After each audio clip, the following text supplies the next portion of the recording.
그 다음에 우리 2주에 한 번씩 하는데 올해 계속 스케줄이 바쁘고 또 이렇게 준비가 안 돼가지고 처음으로 이제 올해 통일감장 기도회 우리 북한과 대한민국을 위해서 7시부터 8시까지 우리 기도합니다. 그래서 우리 우철 형제가 좀 그거를 이제 리더로 좀 맡기로 했습니다. 우리 저번에 우철 형제 한번 인사했었나? 했었지? 네. 그래서 지난번에 했을 때 비가 너무 많이 오고 그래가지고 그때 못했는데 이번에는 내일은 비가 오면 우리 그 아우테 광장 옆에 그 카스 주니어 앞에서 모이고요. 비가 안 오면 우리 아우테 광장 그 앞에 계단 있는 데서 모여서 우리 1시간 동안 우리 찬양하고 우리 또 북한을 위해서 우리 대한민국을 위해서 기도할 겁니다. 그래서 여러분들 자녀들 데리고 나와도 되게 좋아요. 우리 지난 금요일 날 우리 노방정도 나갔는데 우리 부부들 이제 데려와서 이제 우리 꼭 단골로 오는 가정이 있습니다. 우리 주아 가정, 우리 홍주아 가정하고 또 우리 그 요셉하고 아비가일 가정. 그래서 꼭 애들 데리고 나와서 애들도 되게 좋아해요. 막 좋아서 막 뻥쳐서 뛰더라고요. 시티 나오니까.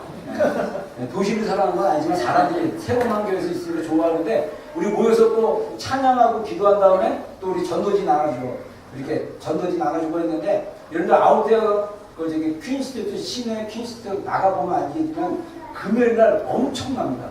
이 전도하는 사람들도 많고요. 또 이른 시간에는 그 시간대마다 7시 그 전에는 타종교도 막 타악기 두들겨 다니면서요. 전도하는 찬양하고 예배하고 아무튼 이 금요일 날은 이 오클랜드 시내가 완전 영적인 뭐랄까 이 전쟁터 같아요. 그래서 복음 전하는 사람들도 많고요. 그래서 우리도 한 달에 한 번 매월 첫째 주 금요일 날 노방에 나가서 우리 전도하니까 여러분들 참여하시고 그래서 교회 활동에 기도하는 데 많이 참여했으면 좋겠고요. 그 다음에 우리 파더와 이제 거의 끝날 때 됐는데 맥카페하고 우리 이제 목요일 날 장인영제 사무실에서 모입니다. 그리고 이제 4월달 금요 기도회는 장성도 오시고요. 그리고 우리 4월달에 우리 암송 말씀 마태복음 6장 33절, 7장 7절, 로마서 3장 23절.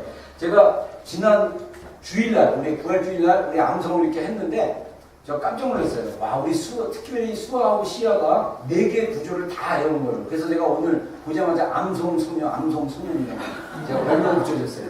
그래서 이거는 부모가 가르치면 돼요. 특히 엄마가 이제 모르겠습니다. 엄마가 또 직장 생활하고 그러면 좀 바쁘겠지만은 아이들에게 어렸을 때부터 말씀을 가르치면 2살짜리도 4살짜리도 다 암송할 수 있어요. 하나님이 그 정도 지혜는 주셨어요. 암송 못한 거는 부모 문제예요. 그래서 부모들도 암송하셔야 돼요. 그래서 우리 교회는 매달 암송대회를 할 겁니다. 그래서 연말에 우리 이번 5월 첫째 주는 우리가 이거 하고 그 다음에 5월달 암송은 우리 그 전에 했던 2월, 3월, 4월 했던 구절 한 10구절 정도 다시 이렇게 리뷰해서 다 같이 그래서 10구절 다 외울 수 있도록 이렇게 하고 저도 목사지만 암송 훈련에 지금 도전하고 저도 이제 도전하고 있습니다. 그래서 여러분들 같이 우리 말씀에 이렇게 좀 했으면 좋겠습니다. 아멘입니까? 네. 네. 그래서 암송하고 말씀 읽고 우리 묵상하는 시간 좀 가지면 좋겠습니다. 자, 우리 주일학교 다 가고 학생 가고 우리 본 선교사님 나오셔서 우리 말씀 전해 주겠습니다. 제가 본문을 먼저 읽어드릴게요. 우리 사도행전 1장 8절 말씀 보겠습니다. 사도행전 1장 8절. 네, 사도행전 1장 8절. 우리 하나님 말씀 우리 다 같이 우리 한 목소리로 우리 합독하겠습니다. 자, 다 같이 읽겠습니다. 시작. 오직 성령이 너희에게 임하시며 너희가 권능을 받고 예루살렘과 온 유대와 사마리아와 땅끝까지 이르러 내 증인이 되리라 하시니라. 아멘. 같이 아멘 하십니다. 아멘. 우리 봉성교사님 나오실 때 우리 귀한 말씀 부탁합니다 하면서 우리 박수 한번 치겠습니다.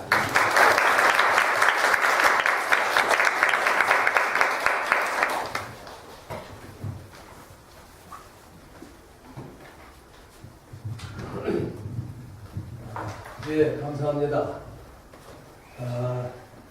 제가 오클랜드에 많은 교회를 나가서 예배를 드리고 또 때로는 설교도 했는데 오클랜드에 있는 한인교회 중에서 가장 아름다운 찬양을 드리는 교회가 있었구나 하는 것을 제가 오늘 알았습니다.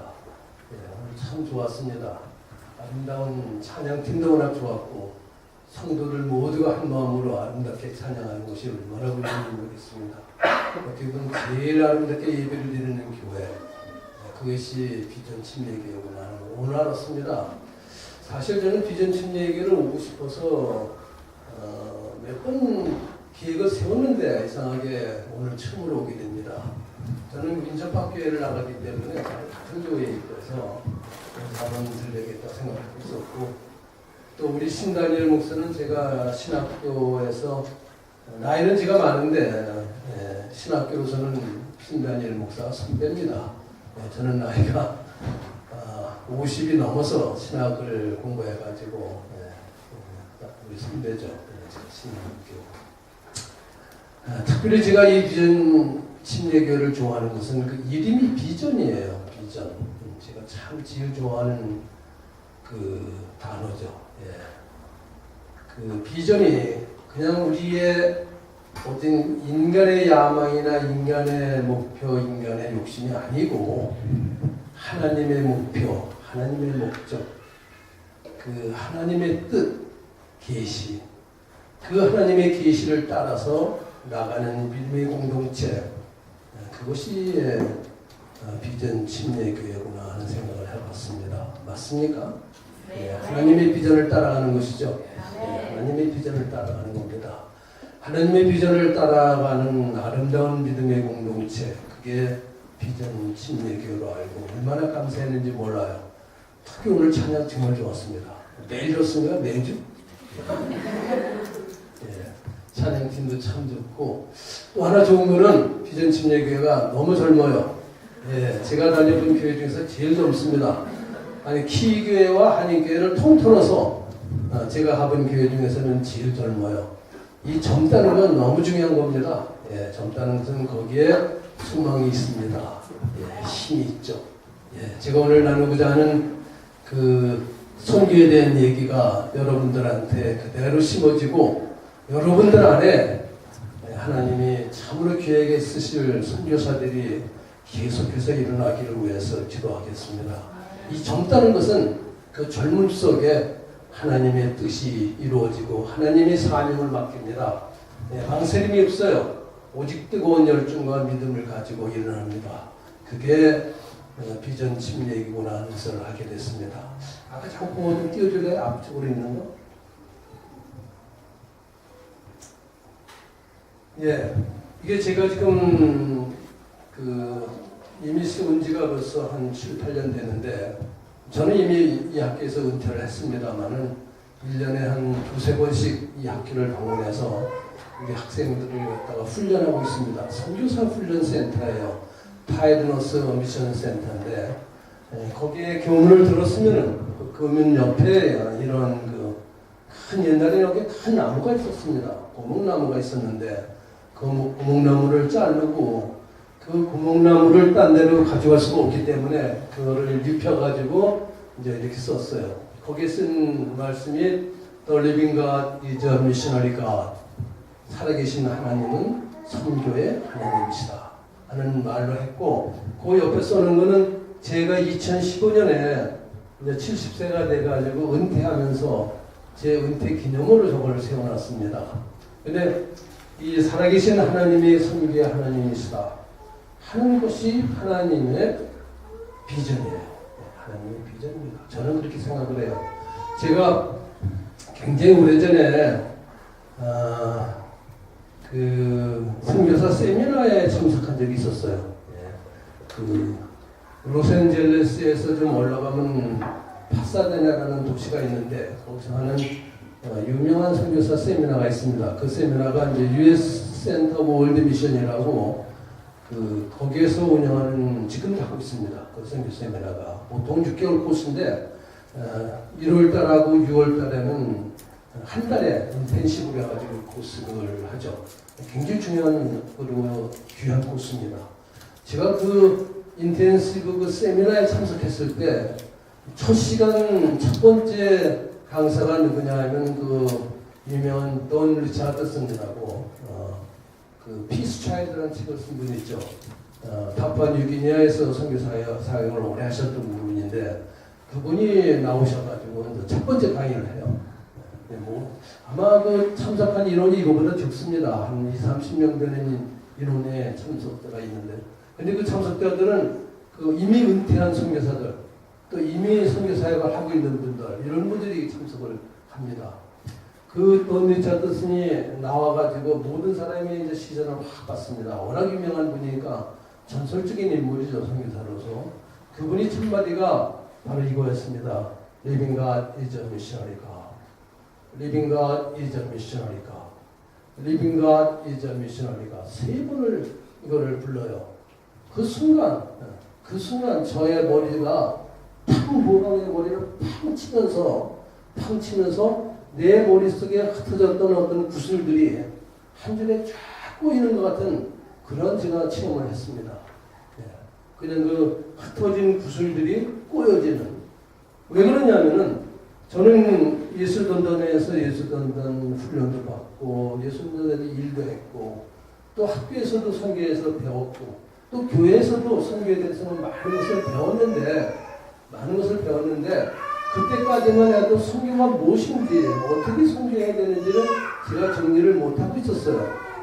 그런데 이 말씀이 전해지는 순간 살아계신 하나님이 선교의 하나님이십니다 하는 그 말이 들어오는 순간 그러네 바로 살아계신 하나님이 선교의 하나님이신 거예요. 죽은 하나님이 아닙니다. 죽은 하나님이 아니고 우리와 함께 하시고 우리에게 말씀하시고 우리가 실질적으로 경험하는 그 하나님은 선교의 하나님이시라는 거예요. 이 말을 듣는 순간 내가 지금까지 배워왔던 많은 것들에 대해서 이해가 되기 시작을 하는 거예요. 이게 바로 선교구나. 그리고 교회가 있다면 교회의 목표는 그때까지는 교회의 목표가 예배드리고 성경 공부하고 사람들 많이 모이고 하는 정도로만 생각했는데 그게 아니라 바로 살아계신 하나님이 선교의 하나님이시고 교회의 목표는 오직 하나 선교를 하는 거예요. 교회의 목표가 하나님의 교회를 세운 목표가 있다면 그는 선교를 위한 것이고 하나님의 마음 중심에 가장 중요한 주제가 있다면 그거는 바로 선교라고 하는 것을 이때 배웠어요. 그리고 나서 제가 그때가 그것이 계기가 돼가지고 선교에 대해서 더 깊이 공부하기 시작을 했고 그리고 결국은 제가 선교사로 나갑니다. 여기 있는 앤더슨이죠. 거기에 있는 지금 뭐라고 부르죠? 레이드로 카리지라고. 제가 다닐 때는 그 바이블 커리지 오브 뉴질랜드라고 불렀는데 그때 거기서 선교학 공부를 하고 그러고 나서 제가 바누아투로 이제 선교사로 나가죠. 선교사로 나간 지가 벌써 한 10년이 넘습니다. 근데 그때부터 지금까지 끊임없이 제 머릿속에 들어오는 건 다 이 말씀이에요. 살아계신 하나님이 선교의 하나님이십니다. 우리 학교 신학생들 입학하고 나면 첫 일주일 동안 제가 세미나 오리엔테이션을 합니다. 그때 제가 이 말씀을 가지고 시작을 해요. 살아계신 하나님이 선교의 하나님이십니다. 이 말씀은 성경에 있는 말씀은 아니고 존 스토트 목사님이 그 조그만 소논문이죠. 조그만 논문의 제목이에요. 제목입니다. 근데 그 제목인 이 말씀이 저에게는 아주 깊이 새겨지고 그리고 지금도 살아계신 하나님은 선교의 하나님이십니다. 여러분들한테 내가 오늘 전하고 싶은 원래 제목은 이건 아니지만은 꼭 전하고 싶은 말이 있다면 바로 이거예요. 여러분들 마음속에 살아계신 하나님은 선교의 하나님이시고 그 하나님이 어두운 날에 역사하시고 하나님이 역사하심으로 여러분이 그 하나님의 목적을 따라서 그 계시하심을 따라서 하나님의 비전을 따라서 인도에 일어나서 그 하나님의 뜻을 이루어가는 교회 그게 비전교회예요. 그래서 결국 살아계신 하나님이 선교의 하나님이시다는 이 말씀은 사실 우리들 모두의 비전입니다. 이 비전이 하나님의 목적이에요. 하나님의 계획이에요. 잘못 해석해가지고 나의 계획, 나의 목적이 비전인 걸로 알고 있는데 그게 아니고 내 목적과 내 비전을 내려놓았을 때 하나님은 우리에게 정확한 하나님의 뜻이 무엇인지 그 비전을 말씀해 주셔요. 그때 들려오는 말이 바로 이겁니다. 살아계신 하나님은 선교의 하나님이시고 교회가 세워진 목적이 있다면 바로 선교를 위한 거예요. 선교를 위한. 그렇기 때문에 그 살아계신 하나님은 바로 선교의 하나님이시고 바로 그 예수 그리스도가 하나님의 아들로서 이 땅 가운데 내려옵니다. 선교사로 내려와요. 선교사로 내려와가지고 온전하게 순교를 하죠. 십자가에서. 인간의 모든 죄를 대신 짊어지고 십자가에서 죽으셔. 그게 바로 승리예요. 예. 그래서 제가 오늘 이 생각이 나가지고 말씀드리고, 예, 그 다음에 뭐 해줄까요? 예. 자, 한번 봅시다. 예, 우리는 그 복음서에서 많은 제자들의 모습을 볼 수가 있죠. 또 사도행전에서 또 여러 제자들의 모습을 볼 수가 있습니다. 그런데 그 복음서에 나타난 제자들의 모습과 사도행전에 나타나고 있는 제자들의 모습은 전혀 달라요. 예, 전혀 다릅니다. 예를 들면은 복음서에 나타났던 우리 제자들의 모습은 예수님을 제대로 이해를 못했어요. 그 사람들은. 그때 그 제자들은 예수님이 하나님의 아들이시고 예수님이 바로 하나님이신 것을 저들은 몰랐습니다. 그렇기 때문에 그들은 예수님이 십자가에 죽으실 때 다 도망쳤어요. 단 한 명의 제자도 남은 적이 없습니다. 요한복음에 보면은 요한 사도가 남은 것처럼 나오는데 마가복음에 보면 한 명도 남은 사람이 없었다는 얘기가 나와요. 그와 같이 그들은 예수 그리스도를 몰랐습니다. 그들은 그분이 하나님의 아들인 걸 몰랐어요. 그 놀라우신 가장 위대한 그 예수 그리스도라는 그 선생님 밑에서 3년 반을 공부한 그 제자들이 예수님을 몰랐습니다. 그렇기 때문에 그들은 예수님이 가장 중요할 때 그냥 예수님을 포기하고 도망치거나 아니면 사도 베드로처럼 예수님을 3번씩이나 부인했어요. 그게 복음서에 나타나는 제자들의 모습입니다. 그리고 이때의 제자들은 전부 다 자기중심적으로 자기를 내세우고 서로 시기하고 질투하는 그런 식이었었어요. 자기들 그룹 속에서 서로 지금식으로 따지면 나 중심, 내 교회 중심의 그러한 모습들을 보여주고 있습니다. 그러고 보면은 그 당시에 복음서의 제자들은 이스라엘을 넘어서지 못했어요. 이스라엘 안에서만, 그러니까 어떻게 보면 전도가 있었을 모르지만은 선교는 없었습니다. 그랬던 이 제자들이 사도행전으로 들어가면서도 전혀 딴 사람처럼 보입니다. 그 중간에 복음서에서 사도행전으로 넘어가는 그 중간에 가장 유명한 부분이 하나님의 구속사에서 가장 위대하고 가장 놀라운 사건이 일어나죠. 그게 사도행전 2장 1절에서부터 4절의 내용입니다. 같이 볼까요? 사도행전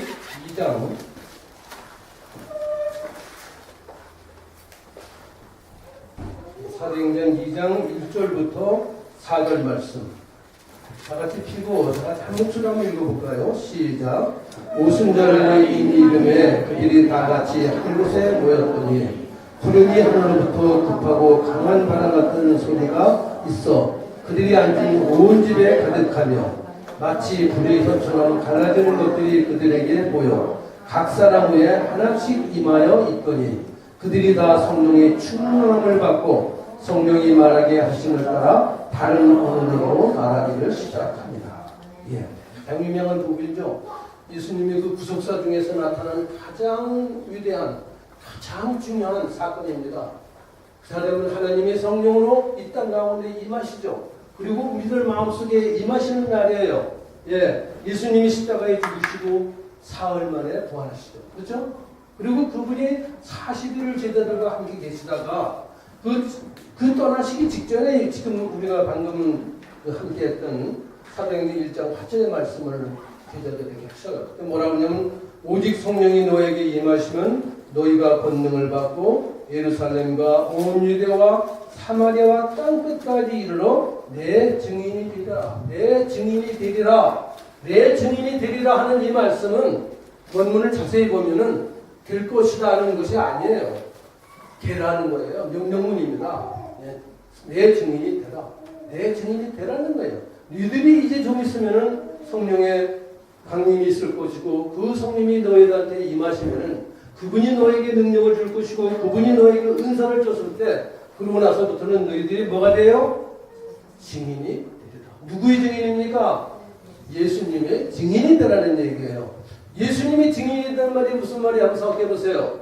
증인은 뭡니까? 증인은 예를 들면 재판을 한다고 그러면은 피고와 원고가 서로 다툽니다. 그랬을 때 재판장은 뭘 가지고 보통 판단하냐면 증인을 내세워요. 증인의 얘기를 가지고 판정합니다. 증인은 그 사건의 내용을 실제로 보고 실제로 들은 사람이에요. 실제로 보고 들은 사람이 증인이에요. 그렇죠? 그럼 여러분들이 예수의 증인이 되려면 여러분들이 어떻게 해야 돼요? 예수님의 얘기를 실제로 들어야 돼요.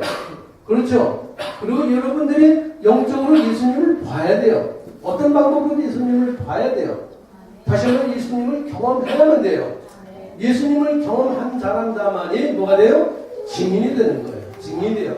그래서 증인에게 만들기 위해서 예수님께서는 하늘나라에 승천하시고 나서 누구를 보내요? 그분의 영이신 성령을 우리 가운데 보냅니다. 그렇죠? 그래가지고 소위 말하는 우리가 성령 세례 또는 성령의 충만함을 우리들에게 임하게 하시죠. 그렇죠? 그래가지고 그때부터 제자들이 전혀 딴 사람으로 바뀌어요. 딴 사람으로 바뀝니다. 나는 아까 찬양 중에 그 방언으로 기도하는 분을 들으면서 이 교회는 그 성령으로 굉장히 충만하고 방언으로까지 기도하고 있는 교회로구나 하는 얘기를 들어요. 여러분 중에 굉장히 많은 분들이 이번에 방언의 은사를 받으셨죠?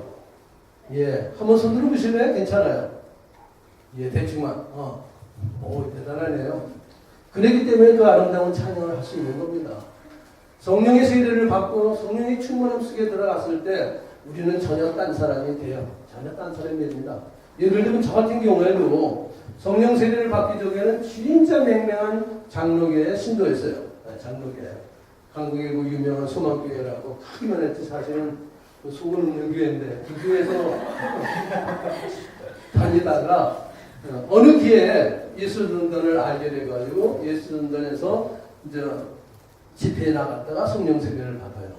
얼마나 놀라운 경험인지 몰라요.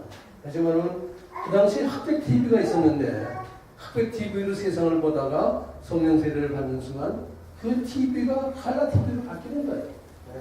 이 세상이 이렇게 아름다운 세상이었구나 하는 걸 그때 알게 돼요. 그때까지만 흑백으로만 보이다가 그게 칼라로 보입니다. 여러분들도 아직 혹시 안 받은 분들이 있다면 진짜 기도하세요. 기도하셔가지고 꼭 받을 수 있도록 그게 받는 순간 여러분들이 달라져요. 뭐가 달라져요? 성령이 여러분 안에 임하시면은 여러분들이 이제 하느님의 음성을 예수님의 음성을 듣습니다. 그리고 여러분들이 예수님과 교제를 해요. 예수님과 만나가 같이 대화하고 교제하게 되죠. 그렇죠? 그리고 그래서 뭐가 돼요? 여러분들은 이미 예수 그리스도를 만나고 봤어요. 그렇기 때문에 여러분들은 증인이 되는 거예요. 네, 증인이 되는 거예요. 오늘 설교 제목이 뭐냐면 증인이 되라는 거예요. 증인이 되리라. 되리라가 아니라 증인이 되라예요. 예수님이 우리에게 명령하신 겁니다. 승천하시기 직전에 이 말씀을 주시면서 증인이 되라고 말씀하신 거예요. 여러분들은 다 같이 증인이 되어야 돼요. 예. 이제 여러분들은 복음을 가지고 나가서 여러분들이 보고 경험한 걸 그대로 얘기하는 겁니다. 남이 적어준 거 남이 적은 얘기를 같이 하는 게 아니라 내가 이런 사람이었는데 내가 이렇게 못된 사람이었는데 내가 예수 그리스도를 만나고 성령 세례를 받고 나서 내가 이렇게 바뀌었다. 제 얘기입니다. 제가 얼마나 못된 사람인지 몰라요. 여러분들한테 얘기도 못합니다. 그럴 정도로 못된 사람이었는데 예, 진짜 나이가 40이었을 때죠. 40. 제가 30의 교회를 처음 나갔다가 10년을 진짜 건성 다녔어요. 담배 피고 다 피고 술 마시고 다 마시고 그러면서 교회를 열심히 나갔어요. 네, 복 받는다고 그러니까. 네, 열심히 나가다가 나이 40세가 됐는데 예수전단에 나갔다가 그때 성령 세례를 받습니다. 받으면서부터 완전히 제가 봤던 세상이 전혀 딴 사람인데 딴 세상인 걸 제가 알게 돼요. 그때부터 저의 삶의 목표가 전혀 바뀝니다.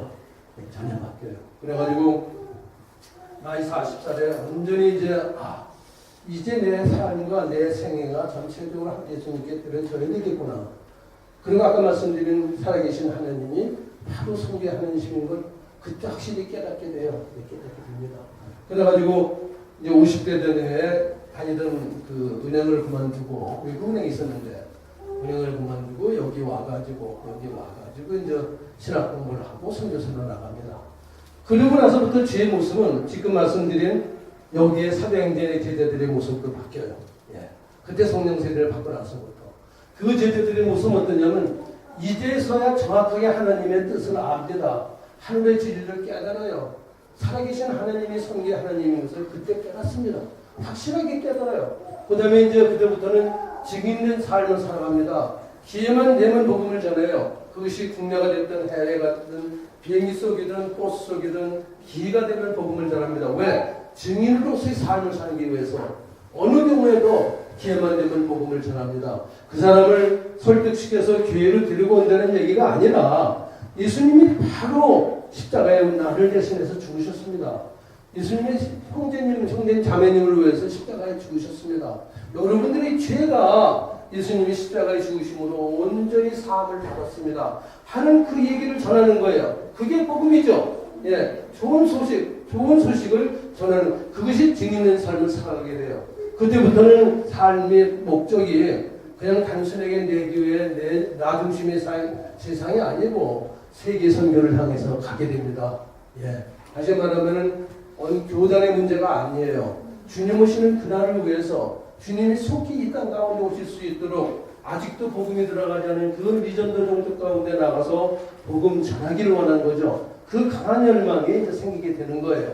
그렇게 되면서부터 지금의 가장 큰 목표가 있다면 주님의 재림입니다. 저는 주님이 오실 날이 멀지 않았다고 생각해요. 아멘. 제 기도로는 10년 내에 이루어지기를 위해서 기도하고 있습니다. 아멘. 왜 그런지 아세요? 제가 10년 이상을 살지 자신이 없어요. 제가 5년 전에 이 전립선 암이 걸려가지고 그때는 그 여러 사람 얘기가 한 5년밖에 못 사는 줄 알았어요. 5년밖에 못 사는 줄 알아가지고 그때 이제 5년을 목표로 해가지고 했는데 참으로 하나님의 은혜를 주셔가지고 지금까지 멀쩡하게 삽니다. 지금까지 멀쩡하게 사는데 제가 보기에는 한 10년 모르죠. 더 살지도 모르죠. 하나님이 또 일을 맡겨주시면 더 살 수 있는데 10년 내에 주님이 오시면 좋겠다는 생각을 가지고 있어요. 왜? 죽음의 고통이라든지 이런 것보다는 그냥 하나님께 들려 올라가서 그분을 만나고 싶어요. 만나고 싶어요. 그래서 저의 소망이, 가장 소망이 있다면 주님이 속히 이 땅 가운데 오시는 겁니다. 아멘. 아멘. 네, 여러분들도 젊지만 젊은 여러분들한테 이 얘기하는 게 어떨지 모르는데 여러분들도 주님 오실 그날을 소망으로 기다려야 돼요. 아멘. 주님 오셨을 때 그 상황은 이 세상은 상대를 할 수가 없는 정도의 하나님이 나갑니다. 예, 흑백에서부터 칼라 TV가 보여주는 그런 세상 속으로 돌아가는 거죠. 예, 그 다음으로 한번 가볼까요? 아무튼 이거 이제 제가 오늘 시간이 많지 않아서 끝에는 제가 미전도 종족 선교에 대해서 설명을 해야 되는데 그것도 시간이 오래 걸리기 때문에 그냥 한 10분 동안 TV에서 제 미전도 종족 선교를 찍어간 게 있었어요. 그래서 그걸 제가 오늘 아침에 봤어요, 사실. 보니까는 내가 설명하는 것보다 그게 더 정확하게 되더라고요. 그래서 제가 설교 끝부분은 그걸 할게요. 그래서 이거는 대충 제가 나가고 다음에 기회가 되면 제가 다시 한번 와서 진짜 세계 선교가 어떻게 해가 되고 우리가 어떤 방향으로 세계 선교를 해나가야 되고 하는 부분은 나중에 할게요. 그래서 대충 이걸 좀 빨리 나가겠습니다. 자, 세계 인구가 지금 한 73억이라고 그러죠. 아까 우리도 스크린에 나온 내용이랑 거의 비슷해요. 그런데 종족으로 따면 한 16,000 종족 정도로 보죠. 종족으로 봅니다. 근데 이제 거기 중에서 진짜 독실한 크리스찬, 여러분들과 같은 크리스찬들은 불과 10억밖에 안 돼요. 73억 중에 10억밖에 안 됩니다. 진짜 성실하게 교회에 나와서 찬양하며 주님을 위해서 헌신하고자 하고 주님이 증인으로서 삶을 살고자 하는 그 성실한 그리스도인은 전 세계를 따져서 10억도 안 될 것 같아요. 제 생각은 한 10억 정도로 봅니다.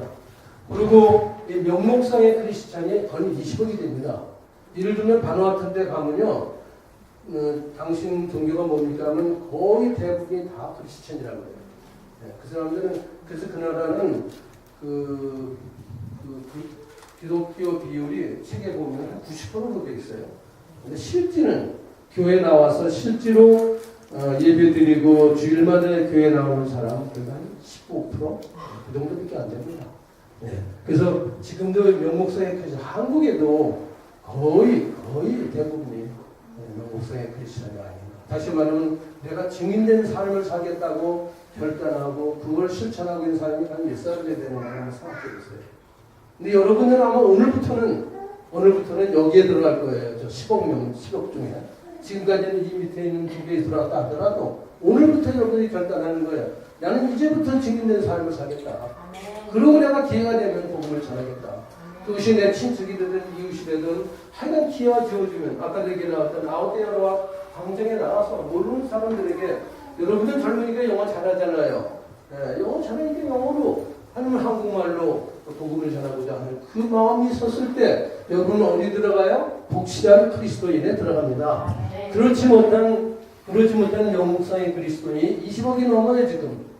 이분들은 우리 지금까지도 전도의 대상입니다. 그들이 교회를 나오든 안 나오든 간에 전도의 대상이 되어야 돼요. 그렇죠?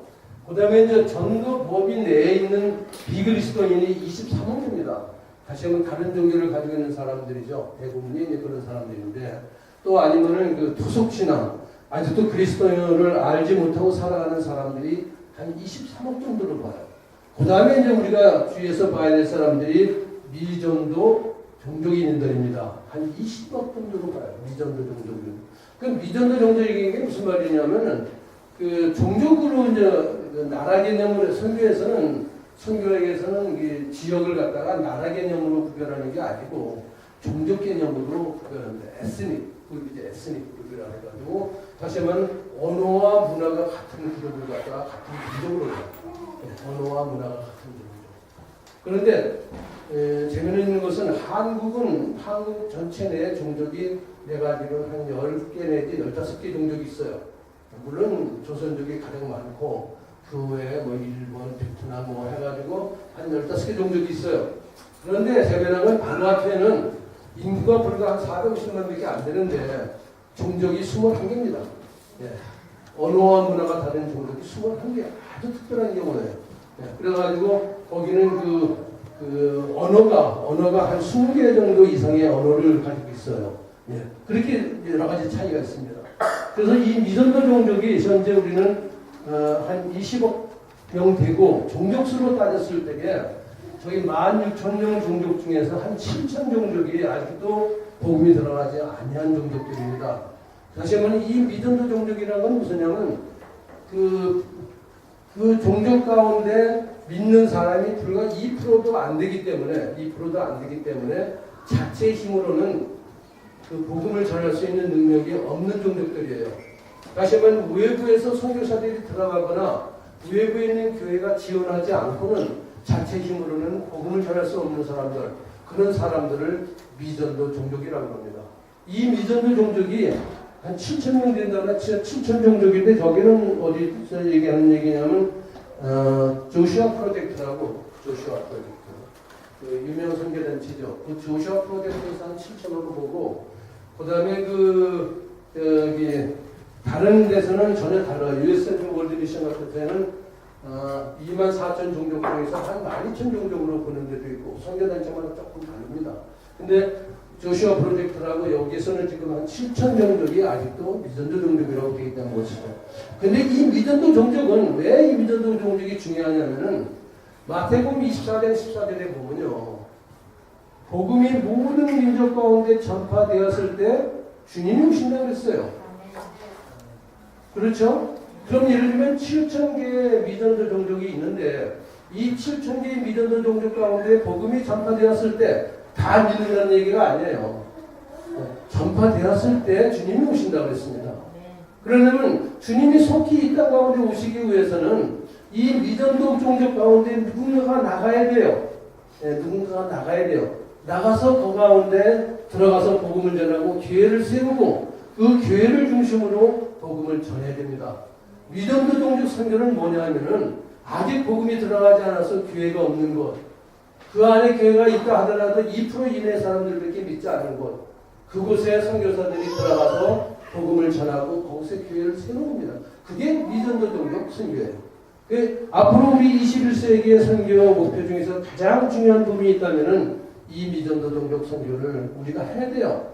근데 많은 교회들이 이 미전도 종족 선교를 하는 게 아니라 대부분이 어디에서 하고 있냐면은 저기 위에 전도 범위 내에 있는 비그리스도인, 여기 아니면은 명목상의 그리스도인들이 있는 그곳에 주로 가요. 그러니까 실제로 선교사들이 들어가야 되는 미전도 종족에는 선교사 전체의 불과 10%도 안 됩니다. 지금 미전도 종족 선교를 하는 선교사는 전체 한국 선교사들 중에 10%도 안 돼요. 그리고 거의 90%가 굳이 꼭 들어가지 않아도 될 그 많은 곳, 예를 들면 필리핀이라든지 태국이라든지 뭐 또 많이 있어요. 그 선교사들이 들어가서 우글우글 하는 데가 있어요. 근데 그 사람들이 미전도 종족에 대해서는 별로 관심 없어요. 왜?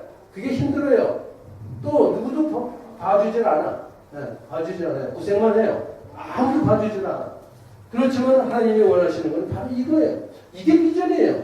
하나님의 비전은 하나님의 목표와 하나님이 원하는 바, 그리고 여러분들한테 전해주고 싶어하는 그 하나님의 비전은 여기 들어가라는 거예요. 이 비전의 종족 가운데 들어가는 겁니다.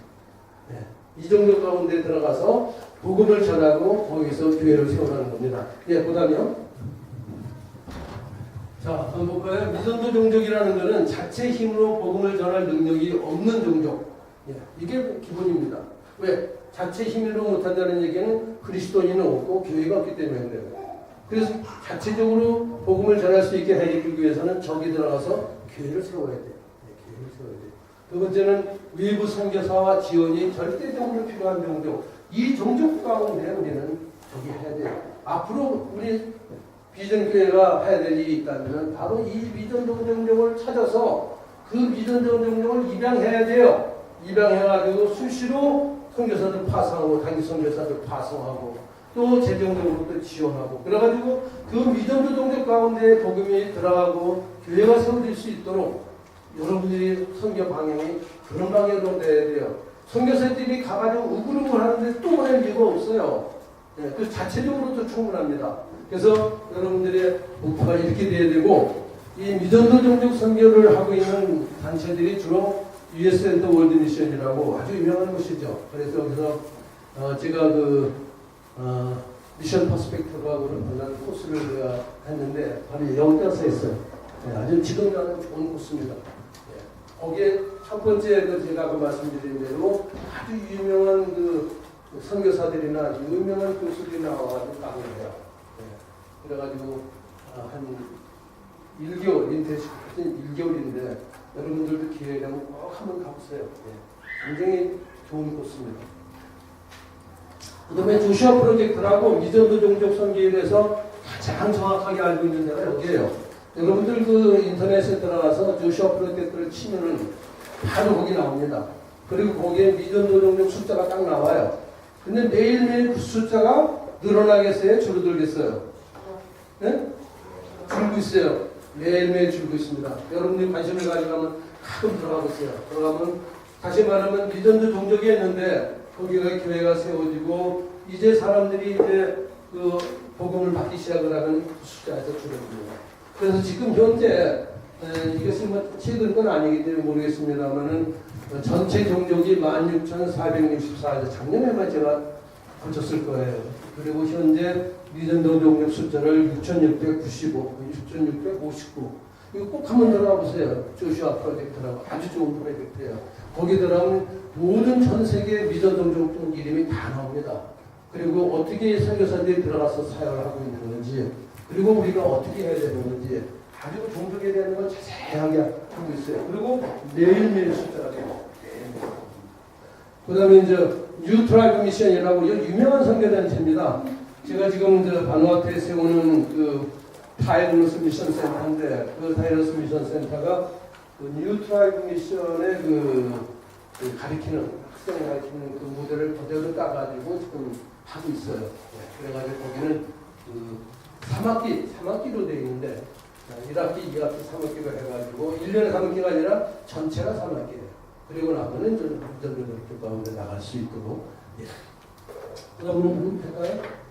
예, 이건 대충 나가죠. 전도를 통해서 이게 교회 선교 전략이 있다면은 이겁니다. 전도를 통하여 교회를 세우죠. 자립교회가 목표가 돼야 돼요. 네, 자립교회가 나는 우리 비전침례 교회를 사실 이게 큰 교회는 몰랐어요, 사실. 사실은 그냥 조그만 그런 교회인 줄 알았는데 보니까 진짜 일꾼도 많고 꽉 찼어요. 그러니까 어떻게 돼야 돼요? 이제 선교해야 돼요. 이제 선교해야 돼요. 근데 아직도 선교할 때가 아니라고 생각하고 안 하면은 안 하면은 하나님이 기뻐하지 않으시죠. 기뻐하지 않으셔요.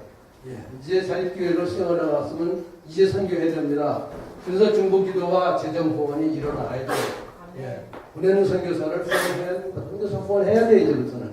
그 다음에 뭐 해야 돼요? 단기 선교팀이 이제 파송이 돼야 돼요. 어디에? 그 미전도 정도를 찾아서. 여러분들이 이제 파송이 됩니다. 파송이 되고, 그 다음에 미전도적 지역에 선교사를 파송하고, 이제 교회를 개척합니다. 여러분들 중에 한 명이 나서가지고 선교사로 들어가야 돼요.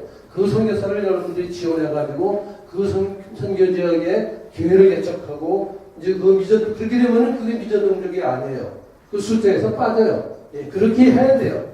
그 다음에 이제 전문인 선교와 NGO들이 되죠. 예, 그 다음에 21세기 선교 전략은 그 대충만 미전도적 선교가 있고, 그거 제가 그 영화를 보여드릴게요. 그 다음에 전문인 선교가 있고, 그 비정부 기구, NGO에 대한 거는 그는 다음 기회에 제가 저기 하겠습니다. 그럼 잠깐만 보여드릴게요.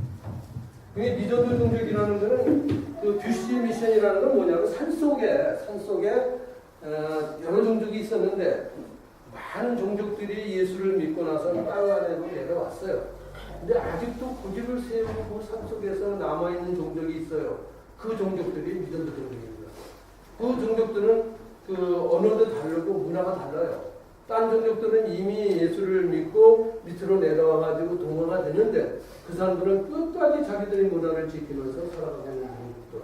그 종족 중에 하나가 그 다라마차에 있는 파로엘레 종족인데 제가 처음 가가지고 발견했던 종족이에요. 그전에는 발견도 안 했던 종족이었습니다. 근데 그 종족을 찾아 나가면서 그 CGN TV라고 그때 그 TV에 그 프로듀서가 와서 그 갑자기 왔어요. 무슨 계획이 있었는지 갑자기 와가지고 저와 실제로 같이 가면서 찍은 내용입니다. 그걸 한 10분 동안 정도만 한번 띄워주시겠어요?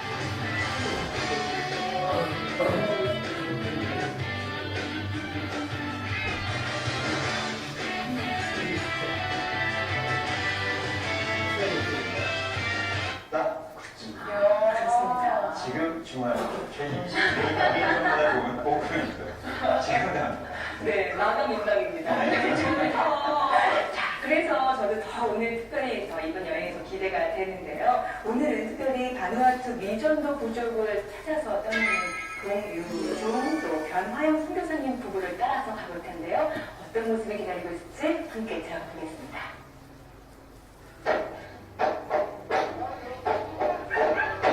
원시 문명이 살아있는 바누아투.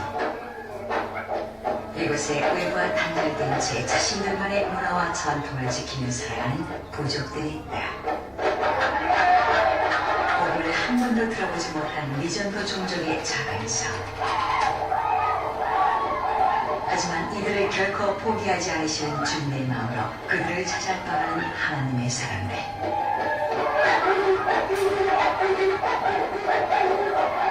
생명의 열매를 거두는 영혼 구원의 감격스러운 현장 이야기 지금부터 시작한다.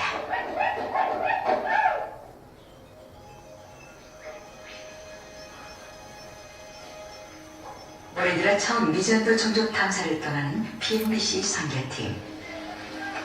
이번에 방문할 곳은 탈로넬의 원시 부족마을. 이곳은 봉유정 선교사가 처음 미전도 종족 탐사를 했던 곳이다.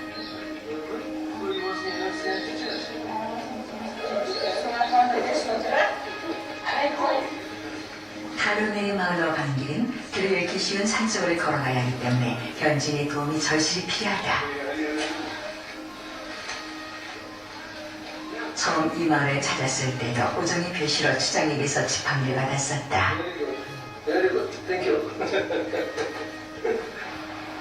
가파른 절벽과 계곡을 넘어 4시간을 걸어야 닿을 수 있는 작은 마을. 그 당시에 신학교 학생들입니다.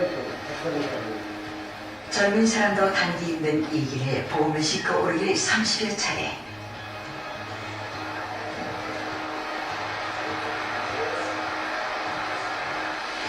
하고 준비된 마음으로 올라온 사람들은 그렇지 않은데 그냥 우습게 생각하고 왔던 사람들은 중간에 그냥 털떡거리니까 뒤로 가지고 못 들고 뒤로 못하고 사람들이 아버지의 마음으로 시작한 이 사역. 험한 계곡처럼 힘든 순간도 많았다. 남들은 은퇴를 바라보는 나이에 부르심에 순종한 봉유정 변화영 선교사 부부.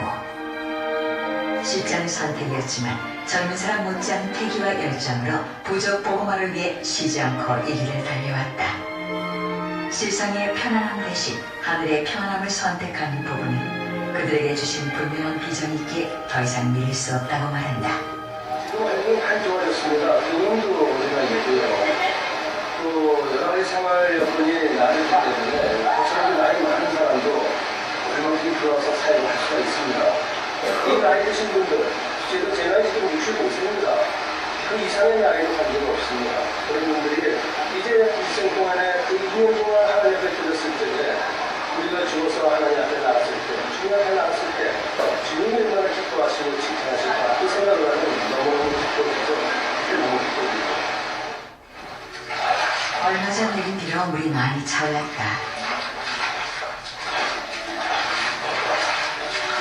찬양하며 걷는 젊은 선교사들에게 두려움보다는 새로운 만남에 대한 기대와 설렘이 더 커 보이는 듯하다. 다니시다가 길 잃은 적은 혹시 없으세요? 예, 이런 적도 있어요. 있는데 저희도 혼자는 안 갑니다. 혼자 안 가고 이쪽 길을 잘 가는 그 현지인들을 꼭 들어가고 여기 부시길이라는 곳이 이렇게 보면 길인 것은 보일 때도 있지만 우리 눈은 구별이 안 되는 그런 길들이 많아요. 근데 여기 현지인들은 이 발자국을 보고 들어갑니다. 그래서 우리 동행 중에서 너무 앞서가가지고 어떤 딴 길로 간 거 아닌가 물어보면 이 발자국 모습을 보면 그 사람들도 알아요. 한편 마을에서는 오랜만에 찾아온 손님을 위한 준비가 한창인데 봉준 선교사 일행을 위해 준비한 건 저렴하자 전통주.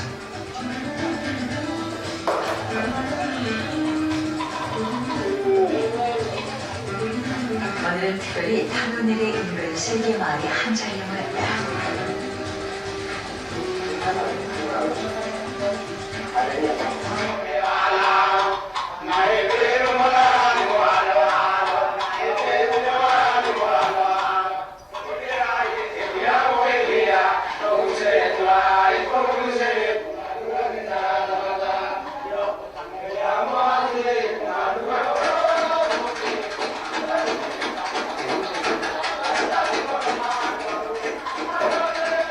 이 노래가요, 굉장히 성경적인 노래입니다. 가사를 가만히 들어보면 그 하나님을 찬양하는 곡이에요. 예, 하나님 여기를 이렇게 축복해 주셨다는 그런 곡이죠.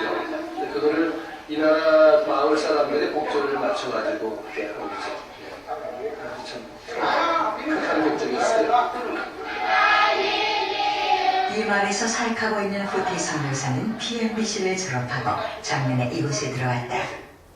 And special welcome goes to the Korean Sea.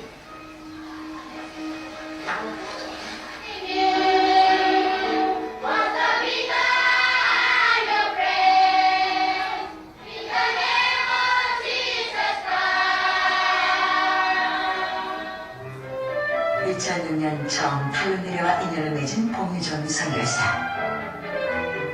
인적이 닿지 않는 이곳에 두 선교사를 파송했고 아이들은 복음을 받아들였다. 하지만 이곳에 교회를 짓는 것이 쉽지만은 않았다는데 이게 참 재밌어요. 처음에는 재정만 확보가 되면은 교회 건축에 어려움이 없는 줄 알았어요. 그래서 재정이 확보가 되고서 교회를 짓는데 제일 어려운 문제는 그 건축 자재를 저기 시내에서부터 이쪽으로 운반해 나오는 문제였습니다. 그래서 그 추락에서 내려가지고 이 산에 올라오는데도 굉장히 길이 험해요. 그래서 사람들이 일일이 그 세멘트를 짊어지고 걸어와야 됩니다. 근데 그 세멘트를 짊어지고 걷기는 전력이 너무 심해가지고 처음에는 세멘트를 잘라가지고 몇 사람이 나눠서 옮기기도 하고 나중에 그걸 보관을 해가지고 산과 산을 갖다가 이렇게 큰 로프로 연결시켜서 그 도로배를 달아서 그렇게 이제 세멘트를 옮기고 또 때로는 그것도 힘들 때는 그 말을 이용해가지고 말로 이제 세멘트를 옮기기도 하고 그랬습니다. 신실하신 하나님의 계획 가운데 교회를 세우게 되었고 이곳에서 아이들은 복음을 들을 수 있는 기쁨을 누릴 수 있게 되었다. First from is 그동안 갈고 닦은 찬양팀의 성실을 뽐낼 차례.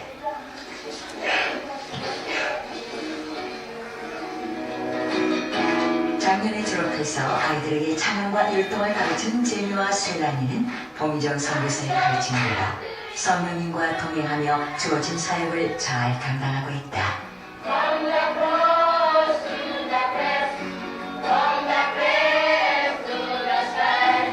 타고난 음악 감각을 지닌 멜라네시안 종족. 멜라네시안 특유의 하모니가 율동과 잘 어우러져 만들어낸 어린이 찬양팀의 멋진 공연. 자신들을 위해 하늘의 영광을 버리고 십자가를 지신 예수님의 사랑을 느껴서일까? 아이들의 맑은 눈망울 속에서 느껴진 풍경은 천국 그 자체였다. 전통춤에 이어 멋진 공연까지 보여준 데 대한 감사의 인사를 잊지 않는 봉희정 선교사. Good morning, everyone. Me thank you too much, wrong everyone. Especially me, want to give him 딸처럼 아끼던 두 제자가 이제는 어엿한 선교사가 되어 잃어버린 영혼들을 섬기는 모습을 보며 다시 한번 자신에게 주어진 소명을 바라보게 된다. He come out among sky.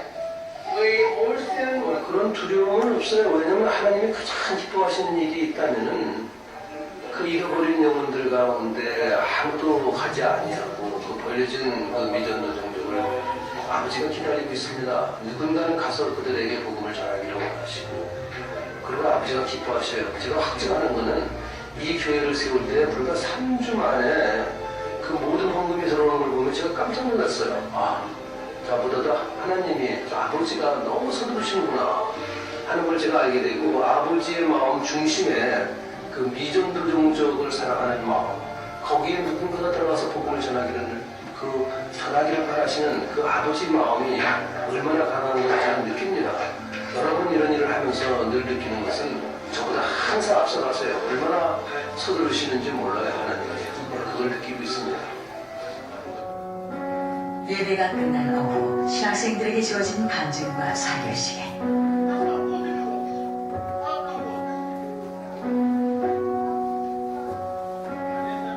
이 모습을 한 걸음 뒤에서 바라보는 봉희정 선교사. 저들이 이 마을에 들어와서 불씨 사람들의 그 삶을 함께 나누면서 또 그렇게 생활하면서 저들이 많은 것을 경험하죠. 특히 저들은 거의 대부분 예전에 이제 불시선에서 나갈 사람들입니다. 그래서 여기 와서 경험하면서 또 저들이 사역할 때 어떻게 하는 것이 좋은지에 대해서 생각하게 되죠. 자신보다 현지인을 세우고 새로운 비전을 찾아 떠나기를 소망한다는 봉선교사. Tahu spirit kami is on fire. Kami isyarat doon kata. 앞으로 부시 사역의 부르심을 받을 예비. 네. 이게 한 40분, 50분 가까이 되는 TV인데 오늘 시간이기 때문에 제가 이제 설교를 마무리합니다. 오늘 제목이 증인이 되라는 것이죠. 증인이 되라. 증인이 되리라고 되어 있지만은 증인이 될 것이라는 의미가 아니라 증인된 삶을 살라는 예수님의 명령입니다. 그렇기 때문에 아까도 말씀드렸지만 살아계신 하나님이 선교하는 시간, 이제 여러분들이 이제 말씀 속에 심으셔야 돼요. 내가 참 주님의 제자로서 참 그리스도인으로 산다면은 그 하나님 마음 중심에 뭐가 중심이냐 하면 성경도라는 것을 깨달으셔야 돼요. 잘못 생각해 보세요. 어떤 부모가 있는데 자식을 잃어버렸다고 생각해 봅시다. 그 부모가 가장 바라는 건 아무것도 없어요. 그 자식이 돌아오기만을 기다리는 겁니다. 그게 아버지의 마음이에요. 그 잃어버린 영혼들, 그 미전도 종족 가운데 누군가가 가서 하나님이 너희들을 이렇게 사랑하시고 그래서 그 아들을 이 땅 가운데 보내주셨고 그 아들이 너희들의 죄를 대신해서 십자가에 죽었다는 것을 그들에게 전해야 돼요. 그 하나님의 사랑이 전해져야 됩니다. 그걸 전하는 것이 증인이에요. 그 증인이 되려면은 어떻게 돼야 되냐면 여러분들이 성령의 세례를 받아야 돼요.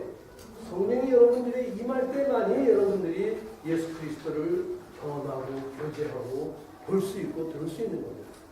저는 오늘 우리 비전교회 공부를 참 기쁘게 생각하는 것이 아까도 이미 말씀드렸지만 진짜 아름다운 예배가 드려지고 있더라고요.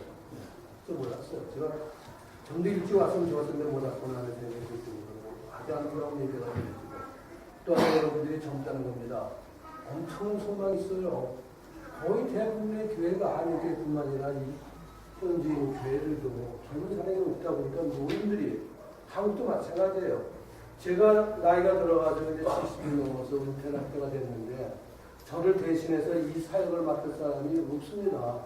신예교단에 수없이 10년 동안을 요청을 했어요. 근데 보낸다는 사람들은 저보다 나이가 저 비슷한 사람, 거의 70 가까운 사람들을 보내는 거예요. 근데 그 사람들은 내가 70이 돼서 이게 힘들기 때문에 물러서는데 그분들이 와서 할 수는 있겠죠. 하지만 그건 아니에요. 선교라는 것이 도나 구시 선교가 자기 삶을 하나님께 드리며 그거를 극복해 나가는 그 뜨거운 열정과 의지가 있어야 하는데요. 그 열정은 어디서부터 나오냐면 하나님으로부터 나와요. 성령의 역사 속에서만 이루어집니다. 성령의 역사 됐을 때 성령이 우리 가운데 임하시고 우리가 성령의 세례를 받았을 때 우리 안에 은사가 주어져요. 그 선교를 할 수 있는 그 능력이 주어집니다. 그리고 뜨거운 열정이 일어나요. 예. 그때 선교사가 돼요. 그렇지 않은 사람들이 설교지에 오면 엄청나게 고생을 합니다. 예? 그 성령 세례를 받지 않은 사람들은 교회 선교지에 오면 제가 그런 설교를 안 해요. 왜? 그걸 받는 사람만이. 그래서 이 복음서에도 사도행전에도 분명히 말씀드리지만 그 성령이 임할 때까지 분명히 기다리라고 그래요. 떠나지 말고 기다리라고 그럽니다. 여러분들도 마찬가지예요. 그냥 열정만 있어가지고 성교지에 들어가는 거 바람직하지 않습니다. 반드시 성령 세례를 받고 그리고 일전 훈련을 하고 그리고 그 하나님에 대한 그 사랑이 쌓여지고 그리고 주변에 후원자를 세워야 돼요. 계속해서 기도하시면서 함께 후원해 줄 수 있는 사람들을 세우고 성교지로 들어가야 돼요. 나는 오늘 참 기쁜 것이 여기 분명히 이제 미전도 종족을 향해서 나가겠다고 들었을 수 있는 분이 분명히 있다는 거예요. 그것도 많이 있다는 거예요. 이 교회는 그렇기 때문에 교회예요. 네, 그렇기 때문에 귀합니다. 그럴 수 있는 여건을 다 가지고 있어요. 하나님께 예배를 드립니다. 찬양이 열려져요. 그렇죠? 젊기 때문에 열정이 있어요. 그렇죠? 이제 교회가 한 몸으로 한 마음으로 그 선교사를 세우고 후원하는 겁니다. 나는 우리 신다니엘 목사님을 젊지만 저의 선배이시고 학교상으로 선배이시고 그리고 존경하죠. 참 존경해요. 예, 자기를 안 가리고 열정이 있어요. 하나님께 올려드리는 그 아름다운 열정을 제가 알기 때문에 제가 우리 선배이시고 어떻게 보면 이렇게 아름답게 예배를 교회를 세우셨구나 걸 진짜 몰랐어요. 그냥 사람의 몇 명 되는 줄 알았지 이렇게 아름답게 찬양을 하고 또 열정이 있고 그리고 성령의 역사가 이루어지는 이러한 교회. 이 교회는 분명히 하나님이 원하시는 교회입니다. 하나님은 살아계신 하나님은 선지자의 하나님이십니다. 아멘? 아멘. 같이 기도합시다. 이제 살아계신 하나님이 선지의 하나님인 것을 우리가 알고 우리가 선님의 그 택하심을 받고 선교사가 나가기 위해서 우리에게 성령의 세례와 이제 그에 필요한 모든 은사와 능력을 허락해 주십시오라는 기도를 하고 우리 교회가 한 마음으로 세계 선교를 위해서 나갈 수 있도록 다 같이 통성으로 기도하겠습니다. 하나님 아버지 정말로 감사합니다. 완전히 일찍이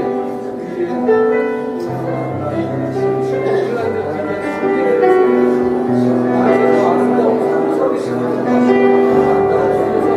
그러게 하여 주시고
살아계신 하나님이 성경의 하나님이시라고 말씀해 주셨습니다.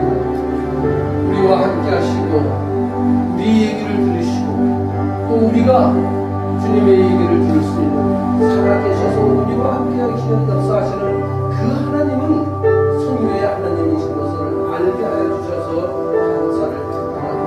이제 저희들 마음속에 살아계신 하나님이 성경의 하나님이신 것을 기억하며 이제 주님이 저희에게 주시는 그 비전을 따라서 오직 주님께서 말씀하시는 그 목적을 향해서 아직도 복음이 들어가지 아니하고 아직도 교회가 세워지지 않은 저 믿음 동족 가운데 아버지는 이 믿음 교회를 통해서 많은 믿음의 동족을 위한 선교사들이 세워질 수 있도록 인도하여 주시옵소서. 우리 신당의 목사님을 축복하여 주시고 이 모든 성도들을 축복하여 주셔서 아버지 하나님 이 교회를 통해서 아름다운 예배가 드려지게 하여 주시옵고 이 교회에서 아름다운 선교사들이 계속해서 양육받고 성장할 수 있도록 인도하여 주시옵소서. 그래 아버지 하나님 이 교회에 많은 믿음의 동족 선교사들이 배출되게 하여 주셔서 참으로 주님이 기뻐하는 교회 주님이 참으로 원하시는 기회가 될 수 있도록 은혜 허락하여 주시옵소서. 아버지 하나님 아직도 7,000개 이상의 믿음의 동족이 남아 있습니다. 모든 교회들이 한 종족씩만 입양한다면 주님 오실 날이 참으로 며칠 남지 않은 그런 때입니다. 아버지 하나님 이 심리교회가 이제 새로운 믿음의 동족을 입양해서 그 믿음의 동족을 위해서 기도하게 하여 주시고 그 믿음의 동족을 후원하게 하여 주시고 그 믿음의 동족 가운데 선교팀을 보내서 저들을 지원하여 교회가 세워질 수 있도록 인도하여 주시옵소서. 그렇게 하실 주님을 찬양합니다. 예수님 이름으로 기도드립니다. 아멘. 우리 감사의 박수 드리겠습니다.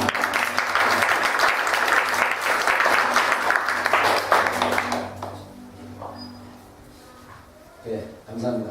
자, 우리 교회 이제 5대 6대 비전 중에 이제 마지막 영혼을 전도하고 또 우리 이제 선교하고 하는 건데 여러분들 기도하시고 정말 하나님께서 마음 주시면 정말 우리 교회에서도 선교사 파송하면 좋죠. 네, 너무 감사하고 그래서 기도하면서 했으면 좋겠습니다. 자, 우리 마지막 찬양 우리 나의 부르시고 다 같이 일어나서 찬양한 다음에 우리 공성 교사님 축복해 주시고 마치겠습니다.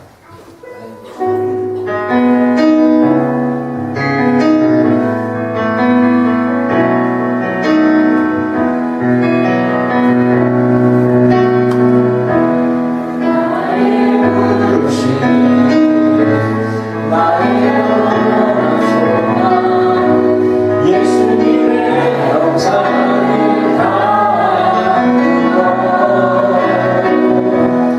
나의 목적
기도하겠습니다. 이제는 우리 주 예수 그리스도의 무한하신 은혜와 아버지 하나님의 지극하신 사랑과 성령의 감화, 감동, 충만하심이 이제 살아계신 하나님이 성교의 하나님이신 것을 마음에 품고 아직도 복음이 들어가지 아니하고 교회가 세워지지 않은 저 많은 미전도 풍족을 향하여 나가고자 결단하는 우리 비전 침례교의 모든 성도들 외에 이제부터 영원토록 함께 하실 것을 축원합니다.